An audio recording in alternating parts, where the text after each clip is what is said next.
Today's show is brought to you by HomebrewSupply.com. Homebrew Supply is your one-stop shop for brew day ingredients, recipes, equipment, and more.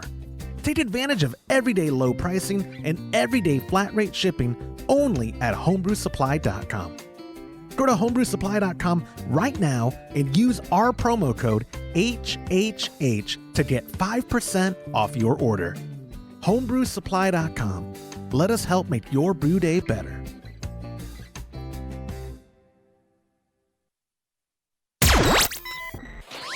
Entertaining shows with content that spreads information and sparks discourse throughout the community.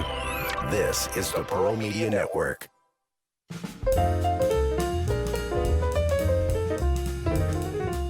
Hello and welcome to the Homebrew Happy Hour. This is the show where we supply the answers to your homebrewing questions and discuss all things related to craft beer. If you have a question you would like us to discuss on a future episode, you can go to homebrewhappyhour.com and click on the submit a question link at the top of the page, or now you can call or text them in by using 325-305-6107. I am your host, Joshua Stubing. Today I'm joined by the Director of Operations at cmbecker.com, Mr. James Carlson. There he is down there, as well as the President and Chief Keg Washer at kegconnection.com, Mr. Todd Burns. Did I say cmbecker.com or did I say Keg Connection for you, James? I don't even remember what I said. CM Becker, I believe. Okay, I'm sorry. I'm stupid, and I noticed on the thing, well, one, I thought wearing black was supposed to make you not look fat. That's a lie, whoever told me that. But also, Todd, you didn't tell me I had milk still in my beard from that bowl of cereal I was eating before the show. This isn't so embarrassing. I think a black shirt makes you look less fat. Oh, is that the thing? Oh, yeah. Less fat. I was just up there at headquarters, and what was it, Todd, that I said, oh my God. Oh, we recorded a recipe recap of, which one did we do this week? We didn't do the Helleweisen.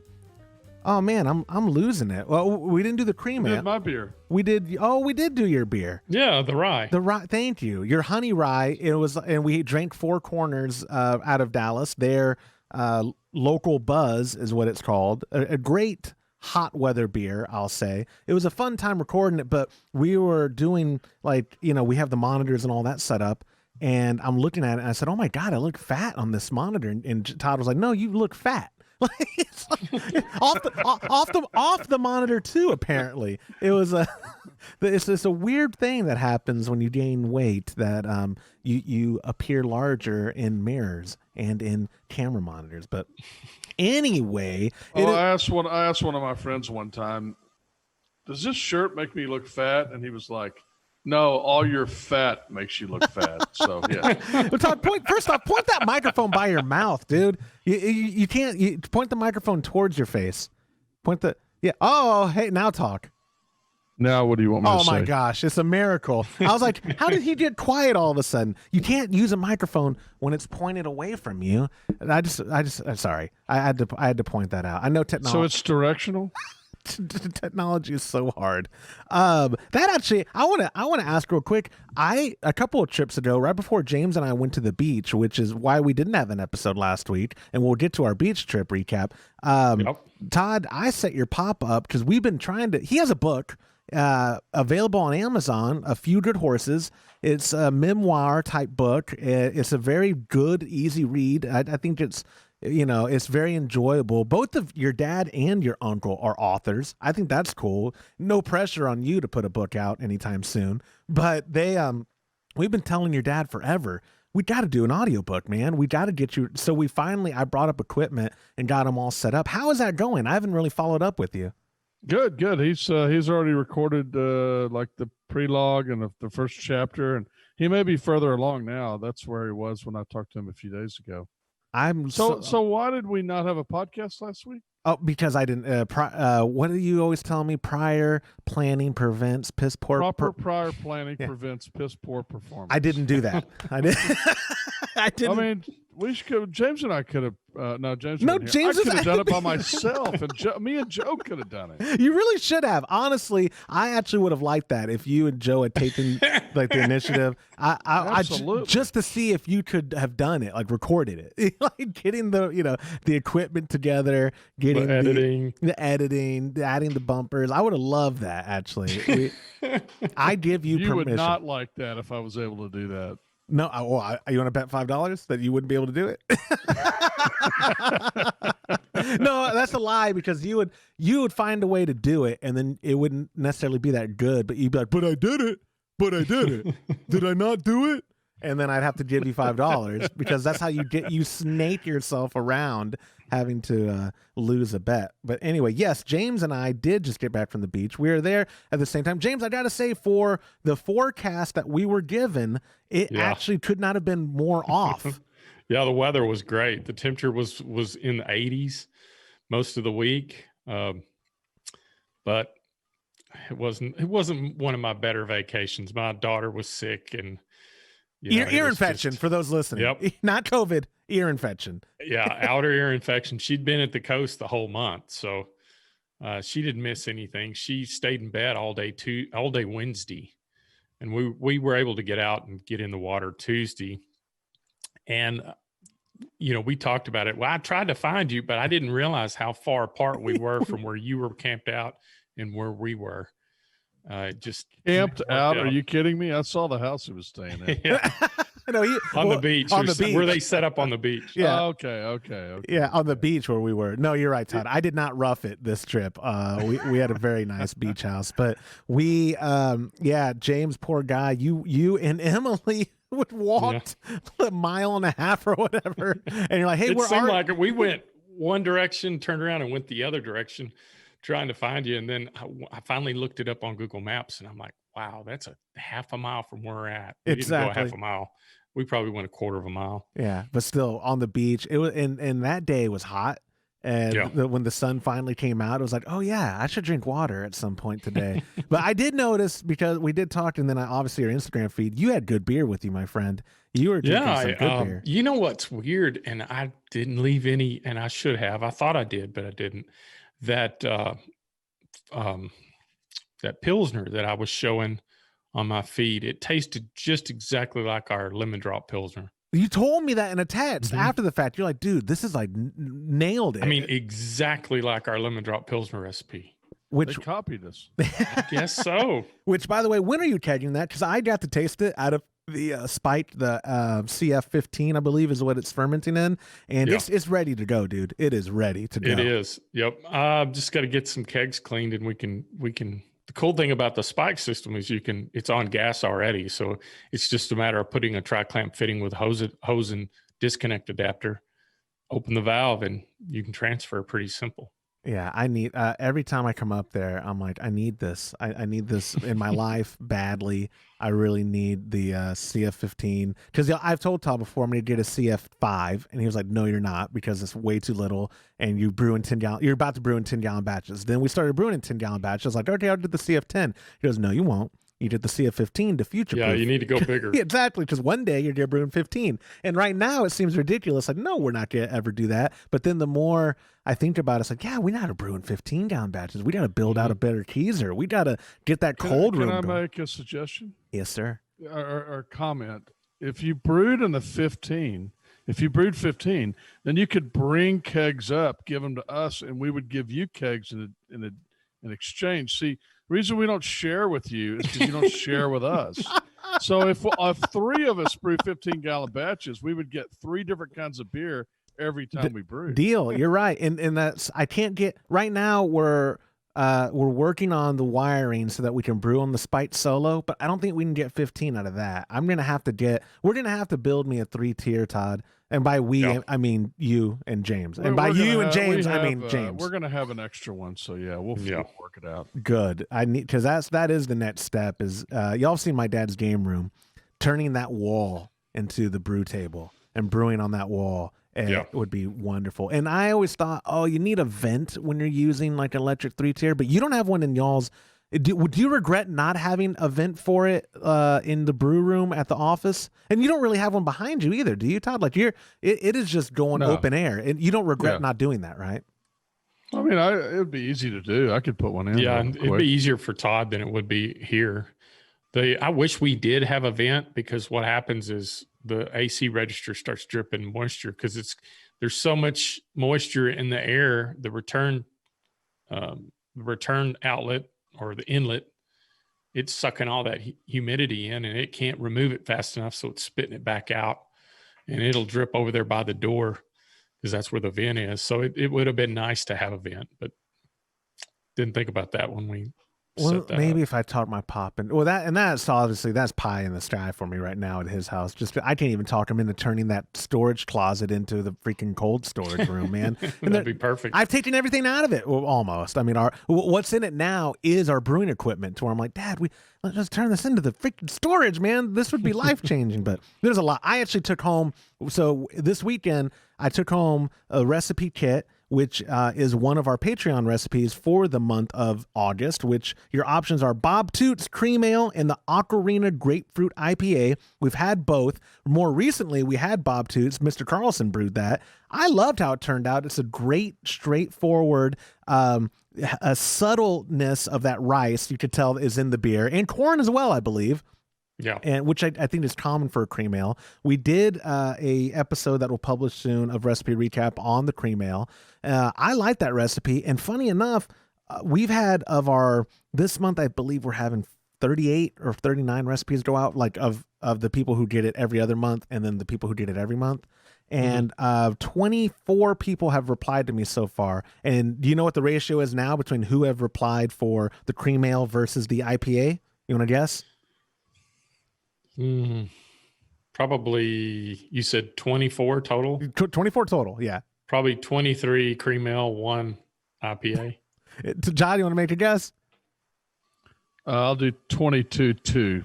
Yeah, it is 22-2. You did the prices right on James. I did do the prices right. $1, Bob. It's 22 people. So my mind is blown. And the good thing is though, Joe and I kind of decided. So with the yeast, every recipe goes out with imperial yeast. The options, I took home a house because we were kind of low on flagship till more came in, but we're going to send both out with flagship. So you're getting a great strain regardless of which recipe kit you choose. And both of them are great for right now. And both of them, you can turn around quick from grain to glass. So it's going to be a good, I think August is, when they get the recipe kit, will be good because of the quick turnaround. You know, we've been doing a lot of lagers as options in the past, and people like it, but I'll ask a listener when they write in, like, oh, hey, how's that lemon drop? Or they're like, it's for, it's sitting. It's still sitting. I'm looking forward to it. I'm like, oh, yeah. And I forgot James did his like 6 weeks ago. Like, you brewed yours a while ago. That's why I'm enjoying it now. So, yes, if you go over to patreon.com/homebrew happy hour, you can learn more about the recipe kits as well as any of the other tiers and the perks that come with those tiers. We appreciate all of you who have joined our Patreon so far. Also, small talking, I've got new shirts coming out on our Teespring. If you go to just teespring.com, I think /stores/homebrew happy hour podcast. I thought you just go through to the you can just go to homebrew. Dude. You can go to homebrewhappyhour.com and click on store, and it'll take you there too. But if you don't look at me like that, but I added a shirt just for you, Todd. I'm going to pop it on the screen right now, right here. Y'all can't see it, but on my end, it says Kolsch till I die. I love that logo. Isn't that great? It looked good. Yeah. So we've already sold one in the first hour I published it, and then I bought one for me because they let you order samples for cheaper. So if y'all want one, I can get y'all a cheap sample, but I love that shirt. I can't wait for it to come in and wear it every episode for the rest of my life with a Disney hat. Wouldn't that make you happy, Todd, if I just wore a Disney World hat? I wonder if we got any questions today. Yeah, that is a good time to segue. Let's see. That is all the small talk. Y'all's brew days, though. I have no idea. Todd, you haven't brewed on your setup there in a while. When's your next brew day going to happen? Not this weekend and not next weekend. I'm booked up. I'm working on my rental property and my garden the following weekend. Maybe the weekend after that. James, any brew days for you coming up? Yeah, I could probably brew something. Well, I can't this Friday. Emily's having our birthday party, and we're going to get ready for that. Possibly next week. Yeah, I might brew on a Friday. That's an idea. Yeah, not this Friday, because you're gonna be in my neck of the woods this Friday. I am. Are we gonna hang out? Are we gonna see each other? Oh yeah, definitely. I want to hang. Do you want to get that sushi box? Because that's all I can think about right now. Yeah. Okay, James, there's a place near me that does a 50-piece sushi box with 2 beers for $35. Oh, what a bargain! What a bargain! That's a bar. I'd do that all day long twice. Thank you. My wife has gotten tired of sushi already because I've ordered it like 6 times in the last 9 days, or before we went out of town. I love sushi. I love it. But yep. I told Todd about it, and he's like, "Oh, I'm coming to town." I was like, let me buy you a sushi box. And then he was like, "Well, is that going to be enough?" I said, "It's 50 pieces." But I forgot it wasn't just us you're talking about, Todd. You're a nice person. Your family's going to be with you. So, I'm going to make sure I get what I want out of the sushi box. But anyways, Todd, we do have questions. We have 3 questions. Oh, good. We have 3 questions for today's show, starting with our friend Roger L., who used the submission form at homebrewhappyhour.com. Roger wrote to us, "Guys, I really like the podcast and the information you share. Keep up the good work. I'd like to know what you think about electric systems versus gas systems. I have been brewing partial mash kits for a year, and I'm eyeballing a Herm setup from Blickman, but I can't decide between gas or electric. Any pros or cons for each that you can think of? Both would require a little bit of preparation by myself in my brew space, but I could accommodate either. Thanks for your help." That is a great question, because it reminds me, one, that Blickman still lets you pick, because I don't believe Spike does. And Spike is who we usually, like when we bring up Herm setups, we usually talk about Spike, solid stuff. Blickman obviously as well, an incredible company. I just forget that you can get a pilot setup or a 5-gallon or 20-gallon or whatever in gas. James, I'll kick it to you first. Like, I've only seen y'all brew on 3-tier setups with, if it wasn't a cooler system, it was always electric. You have experience doing gas. You have experience doing electric. What are your thoughts? Yeah, I would have to say hands down, I would do electric all day long. Now, you might get there quicker to a boil or a temperature with gas, but you got to understand that creates heat as well. So I can remember days when we were brewing, and we had started brewing in about a 2,500 square foot indoor building. The heat was so bad that we had to move it outside. And I really, really believe having done both, that the electric is the only way to go. Plus, you don't have to go get propane, and you don't have to worry about any of that. Sometimes we were doing a 50-gallon setup. So that's we had 300,000 BTU burners. So we could freeze up a regulator pretty quick if we got too aggressive with trying to heat it up. It would heat them up pretty quick, but the electric is the only way to go. Todd, what are your thoughts, man? Well, I mean, I made the choice already. I chose electric. I used to brew with gas. A lot of it depends on your brewing space too. I mean, if you're going to use gas, you're going to want to brew outside. Yep. There's probably somebody will come up with a great idea of why I'm wrong on that. But for the most part, you're going to be brewing outside, and which is great if you live up north somewhere and you have nice, cool summers, but it's 100 degrees right now outside. I'm not going to brew out there, and it'll be 130 in my barn by the time I get those burners going. So, yeah, electric is. It's also what I like about electric, maybe even more so than all that, is just the flexibility. You've got the controller, and you're able to kind of turn it on and turn it up. Now you can do that with a Blickman, is my understanding, because it's got a pilot light on it. But so that might be an exception to this. But most people that brew on a gas system, their temperature control consists of them turning a knob on and off, up and down, and you just don't. It's just so hard to keep on temperature and do everything that you need to do. Whereas with electric, you've got total control on most 3-tier systems, because you've got a controlling system. So. Well, and that was going to be my first question for y'all. Is it seems to me at face value, because I don't know, that electric would allow you to be more precise. And that's what you're saying right now, Todd, right? It's like it gives you that ability to be more precise and tuning in to your mash temp. And I think it's much easier to be precise. Hold. Yeah. And it's a whole lot easier to hold temp.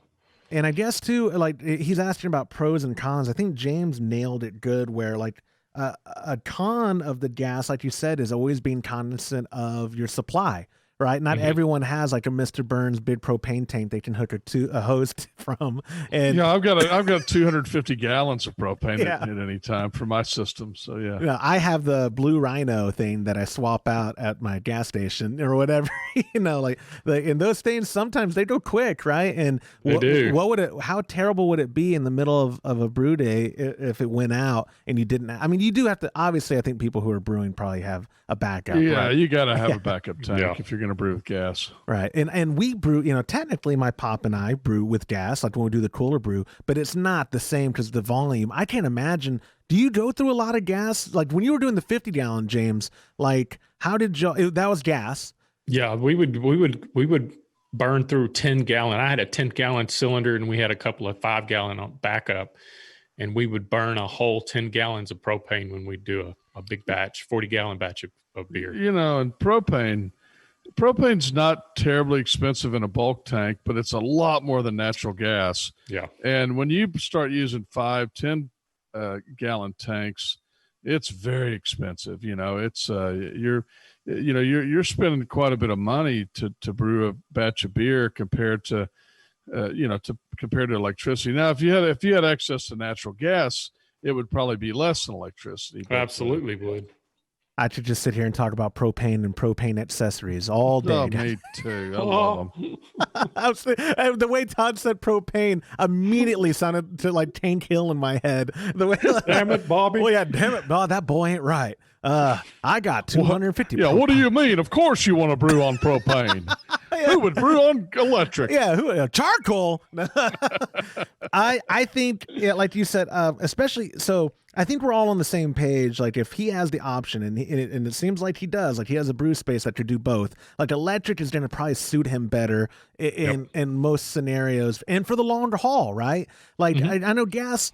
Like you may not be as tied down because not everyone has 220 everywhere around and like now I want to brew over here or whatever. But I think the pros of the electric greatly outnumber. And also too, I know we're pretty big fans of Herms. Would there be a difference if he had said rims, or is still the same opinion in y'all's mind? Well, it'd still be the same thing. I mean, with the rims, you have a heating element in the recirculation, so. Herms is the only way to go because you don't have beer hitting any hot elements. Absolutely, I knew you would say that. You're a huge fan of the Herms setup. I am. It's a really good way, and you could do a Herms with propane because remember you're just heating the hot liquor tank. Yeah, he had actually sent me a link to the Blickman ones he did. I could put it in the show notes. We like John Blickman and those guys. Good guy. Real good company, good guys. And I didn't realize, like I said, this question made me remember, oh yeah, you can get it in a gas option. That's fantastic. Blickman, those engineering dorks over there, they try to make a solution. Oh, the reason I knew it had a pilot light is John. One time I was sitting there looking at it going, well, how do you control that? You got to turn it off. He's like, well, Todd, we have a pilot light. Oh, God. Just like a hot water heater. Yeah. Yeah. You're He didn't actually call me an idiot, but we all knew. Oh yeah. John Blickman. I'm sure he's actually called me an idiot in real life. He wouldn't say that to you. He respects you. But anyways, thank you so much, Roger, for submitting that question. A great time to remind you that if we take your question on air, we give you a $25 gift card to kegconnection.com at the expense of Mr. Burns. Thank you, Todd, for your support. You're welcome. Next question comes from our friend Tucker B, who also used the submission form at homebrewhappyhour.com. And Tucker wrote, this may be a stupid question, but I am like brand new to using kegs, and I'm not sure when to replace the gaskets. My kegs came pretty stinky from my local shop, but it is holding pressure when I filled it with water while testing the keg. Will there be any residual stink left on the gaskets if I don't replace them? Do you replace only when you have to, or do you have a maintenance schedule you follow? I love the show and hope you can help. Todd is the maintenance schedule man for beer lines. Are you the Yes. maintenance schedule man for your kegs? Well, it's a pretty simple question to answer. So no, I'm not. I have so many kegs cycling through, so what I tend to do is this: when we sell kegs, we always send a new set out. When we very first started, what we used to do is we used to replace all the gaskets, and then we would literally get people that would call us and say, "Hey, you said you were going to put new gaskets on this. These are used." And I'm like, "No, they're not. They're brand new." But we found it was simpler to leave the used ones on there, give them a new set. If it was me and I got a keg and I had a new set of gaskets, I would probably flip them out, put the new ones on, and then they have a very long life because unlike soda companies, most people are not leaving them out in the yard. They're not running them to convenience stores and banging them around. Most homebrewers are real careful with them, and O-rings, if they're kept lubed, will last a long time. So what I always do when I'm brewing is I inspect the O-rings. I inspect 3 of the O-rings. I inspect the 2 O-rings on the top, and then I inspect the O-ring that's on the lid, and I just make sure it doesn't have any signs of cracking, drying out, that sort of thing. I lube them every single time before I keg. The only problem on the little ones on the post is that they can be a little bit difficult to get off. If you can kind of get them dry where they don't have a lot of O-ring lube on them to start with, you can take both of your fingers and get on one end and kind of push them towards the other and pop them up, or you could take a little pick and pick them out that way. So what I like to do is take them off, look at them, make sure they're not cracked, stretch them a little bit, lube them, and then put them back on. And then I always inspect the big one. I'll tell you, O-rings are very cheap. If you suspect at all that you got a problem with your O-rings on your post, replace them. They're very inexpensive, and there's nothing worse than hooking up a keg and having it leak all over the place because your O-ring was cracked. I think everybody here has probably had that happen before. No, I don't know what you're talking about. The O-rings the last O-rings are the ones on the inside, the ones that actually with the dip tube. For the most part, they don't ever get any light, so they're not very susceptible to UV damage. So what I would do on those is, if you have to take your post off or you have to take your dip tube out, inspect it. Otherwise, it's probably fine. Now, if I got a keg and I didn't know where it came from, I would just go ahead and replace them, and then you likely won't have to replace them for a long time after that. So yeah, and Tucker said he got it from his local shop, and I'm not going to throw anyone under the bus, but when you're buying kegs, I think this is a good time to tell them, Todd, that you want to make sure you know what you're getting, because there are online retailers and there are probably local homebrew supply shops who and they're very clear about it, so there's no surprises. They don't clean them at all. They leave syrup, and God knows how long that syrup's been. We've gotten some raunchy kegs, man. We've gotten them with, things no longer living in them and stuff. Oh, so, yeah, carcasses or hornet's nest. Those used to be my favorite. And, there was one time, I remember there was a dead cat in one.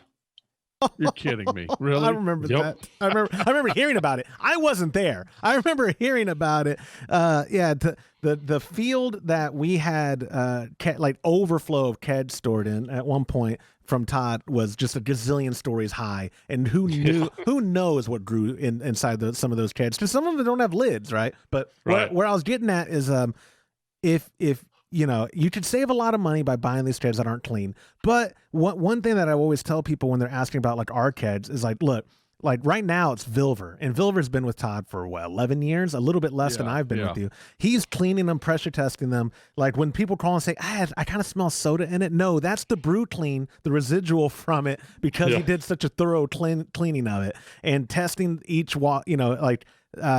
I am very proud of, if anything that we sell, the kegs, the condition that we're able to send them out in, because they get tested and they go through the ringer. And so I think that instills a little bit more confidence in the consumer to be like, you know what? I'm going to use the O-rings on it now because it's holding pressure, it's doing well, and I'll at the first sign of necessity, I'll swap them out with the pack that came with it. If it's not from us, though, a lot of places will send you packs, or like Todd said, they're really cheap.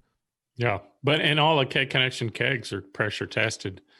Yep. Because that's the one thing that the pickers do is check to make sure it has air in it before they pack it. So that's good to know too. Exactly. And I'm glad you brought up the smell, because we do get that a lot. That when you leave a little bit of the cleaner will always be in the dip tube. In fact, I actually cleaned kegs a while back, and I was going to store them long term, so I wanted to make sure they were dry. And I was shocked at how I could push down on both the posts on the poppets, get all the liquid out, put it down, turn it upside down, leave it in the hot sun, and I would come back later and turn it back upside down after it'd been in the hot sun for an hour, and there's still liquid in it. It's like, how can that stuff never dry out? I must have done that 5 or 6 times before I got them absolutely without any liquid, and then I put them in long-term storage. So yeah, well, and I always say when people call, 99% of the time when they call to say, oh, I smell, it's like a Sprite smell,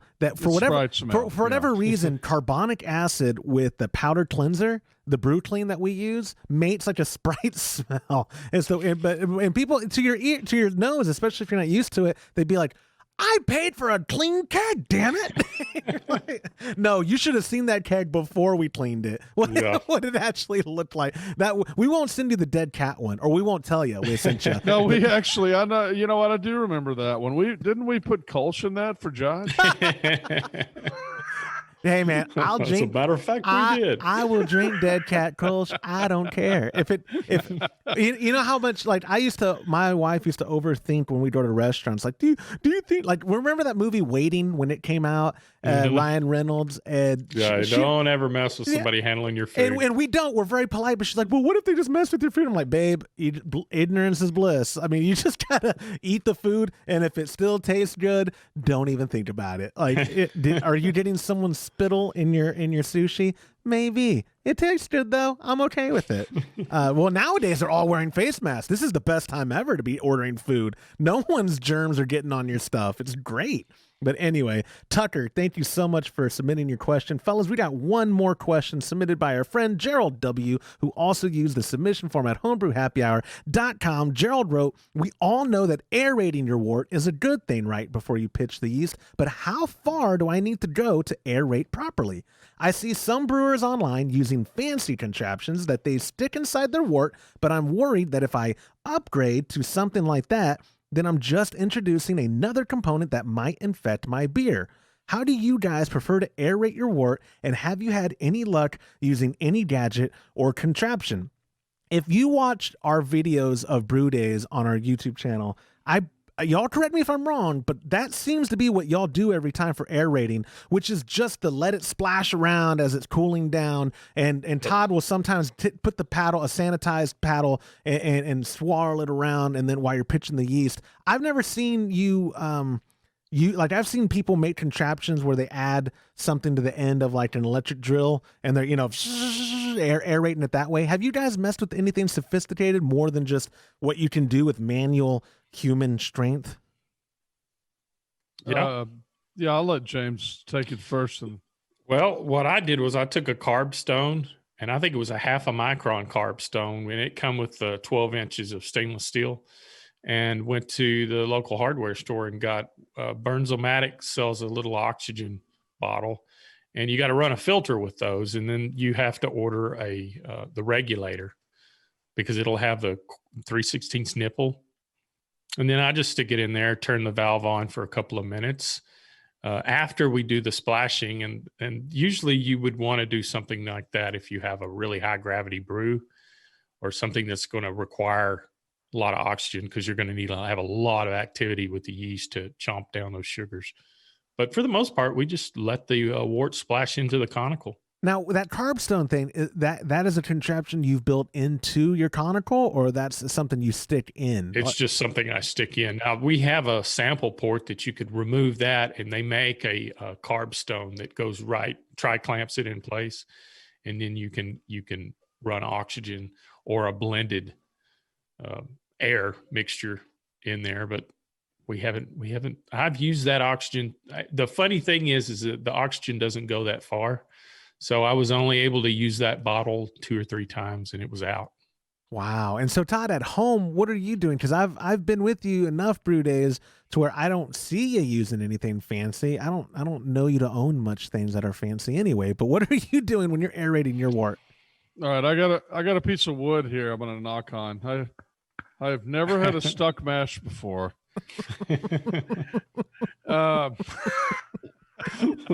No comment.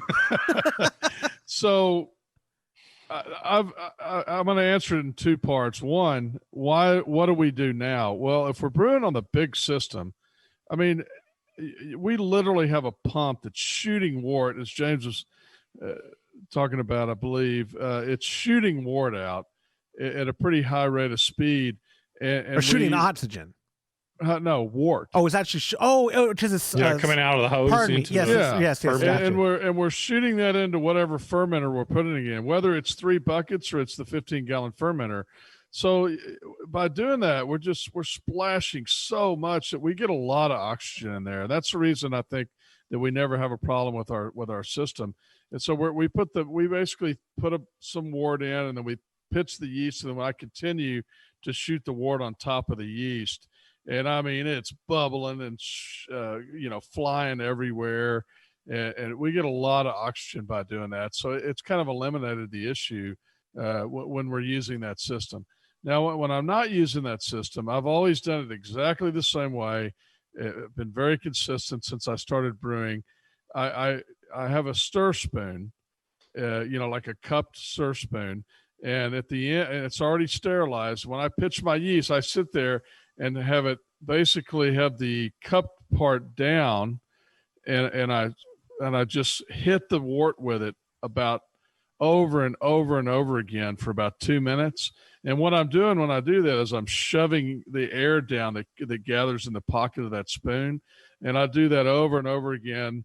Like I said, for a couple of minutes, and when I've done that and agitated it in that way, I've never had one stick. Yeah, and you were knocking on wood for stuck mash. You meant stuck fermentation, I believe.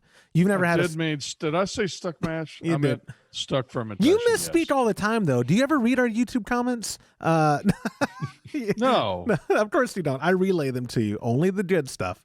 You haven't had. I've had stuck fermentation, and James knows that because I call him like. I've had both. I've had both. I've thought I had, but it ended up the bucket lid had a bypass on it because of the little piece of plastic. We've talked about it on the podcast. And remember though that in my opinion, that's best case scenario for a possible stuck fermentation is that you're using a bucket and there was just a little leak and it was burping itself, and that's why you weren't getting air activity. That's like I've had that before too, and I talk about like the biggest sigh of relief because I'd much rather just be the idiot that didn't put the bucket lid on right as opposed to the idiot with the stuck fermentation and a bad beer. Because I've been the guy with bad beer, but not because of stuck fermentation, okay? I'll have you know that. But I know, looking at his question, it is cool because of, I've said it a million times, we're living in the best time ever to be a home brewer, and it's really cool to see what other people are doing. I know for aeration, a lot of people, there are people, you can take any part of the brew day process and take it as far as you want. There are probably some very high-end contraptions to best, and I'm using air quotes there for audio listeners, aerate your wort, right? But but how, do you need to? I don't know. I'm going to let the emails come in to me and let me know how important aeration is in regards to how far you go, because I've always done like what you're saying, Todd, just, letting it splash, pouring it in to splash like into the fermentation vessel. And we haven't, I believe the issues I've had with beer lately were not because of that. I believe it's because of fermentation temperature, which I would place, from lessons learned, I would say is I need to put my focus emphasized on temperature control more than I do of wort aeration. But with that being said, aerating your wort's still pretty important, right, guys? Mm-hmm. No, absolutely. It's super important. And I would like to say for the record, I have had a stuck mash. It turns out if you don't put the false bottom in your system, it sticks fairly quickly. Huh. That's weird. That's real weird. My dad and I are brewing that foundry this weekend. I'll let you know how it goes. I think use your false bottom. I was going to say, yes, I don't remember what it was Joe and I forgot to put in it when we did the video at first. And he was like, oh, we forgot to put the basket in when he poured the grains. That's what it was, where we were like, hey, Todd, that's not as fun as my favorite blooper of Todd's, where we were doing the extract brew day, James, and he pours the steeping grains right into the kettle. It was the first extract I've done in like 3 years. I would have done the same thing, because right. that's what we do now, without thinking. It's what you do. Yeah, it's what you do. But the look on his face, I don't know if you ever saw that video clip. He catches himself. That was good. As soon as he's done pouring, he puts the bat down and he looks at his hands in shock, and he looks up at me. He's like, what did you let me do? And I was like, I'm like a National Geographic photographer, man. You just got to observe. You just got to watch and observe. But anyway, yes, Gerald, I think, like they're saying, what you've been doing is probably okay, especially if your beer's been turning out. If it ain't broke, you don't got to fix it, man. We all sometimes get the itch to sometimes I won't lie. I don't have a lot of disposable income, but sometimes for whatever reason, psychologically, I'm like, I want that. I'm going to buy that. I'm going to get it now. I don't need it. It's a sickness of the human condition. But if it's working for you, my friend, keep doing what you're doing. If you're making good beer, now, if you're not making good beer, write into us and tell us why. And it might not be because of your aeration part. Maybe there's another part you need to focus on. But Thank you for submitting the question. Guys, that's all I have for today's show. I appreciate your time. Todd, I'm glad we got you on. I know this, it's been crazy busy for you. And you're actually, when this is airing, you're going to be on your way to my neck of the woods for the weekend. You're going to be in San Marcos, right?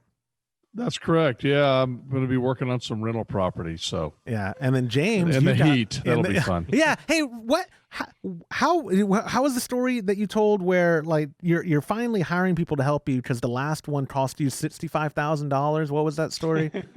Yeah, the last time I worked on this rent house is when I messed my neck up and had to have surgery. And so I saved several $100s not hiring people to help, but it cost me $60,000. I'm bad at math too, man. It's okay. And James, you have your daughter's birthday party. Thank goodness party. for insurance, right? Yeah. Yeah. And James, you have Emily's birthday party. Hope you have a good She's time. Turning 15. So I cannot believe you got a 15-year-old man. I can't either. I remember when she was like 10 or maybe 11. I think she was 11. Which was about a month ago, James. Yeah, I'm telling you, it was. Yeah, when she was 2 was about a year ago. Well, my 10-year-old gives me sass. I'm like, what the hell happened to my angel? And Todd has told me it doesn't get better. I don't understand. That's true. Yeah. So anyways, thank you guys so much for your time. I will talk to y'all soon. Thanks. See ya. And that will do it for this episode of the Homebrew Happy Hour. If you have a question you'd like us to discuss on a future episode, you can go to homebrewhappyhour.com and click on that submit a question link at the top of the page. Or now you can call or text them in by using 325-305-6107. Thank you to our show sponsor, homebrewsupply.com, for supporting us and the homebrewing community. Save 5% off your order when you visit homebrewsupply.com and use our promo code HHH. You can also get even better discounts when you join our Patreon by visiting patreon.com/homebrew happy hour. On behalf of Todd Burns, James Carlson, and the Pearl Media Network, I'm Joshua Stubing. Thank you for listening.